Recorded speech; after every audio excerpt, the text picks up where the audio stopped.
আপনি তো মুসাকেও রাসূল করে পাঠাবেন, ঈসাকেও রাসূল করে পাঠাবেন।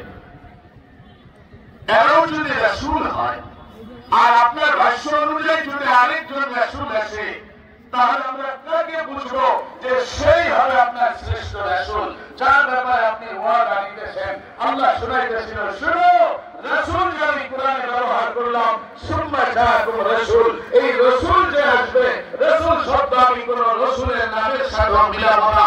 আদম আসবে, আল্লাহ বলেন আদম শফিউল্লাহ, নূহ জামা, নূহ নাজিহুল্লাহ, ইব্রাহিম আসবা, ইব্রাহিম খলিলুল্লাহ, ইসমাঈল আসবা, ইসমাঈল শফিউল্লাহ, ইউসুফ আসবা, ইউসুফ সিদ্দিকুল্লাহ, ইদ্রিস আসবা, ইদ্রিস খলিফাতুল্লাহ, মুসা আসবা কালিমুল্লাহ, ঈসা আসবা রূহুল্লাহ। সবার নামের সাথে উপাধি লাগতে পারে,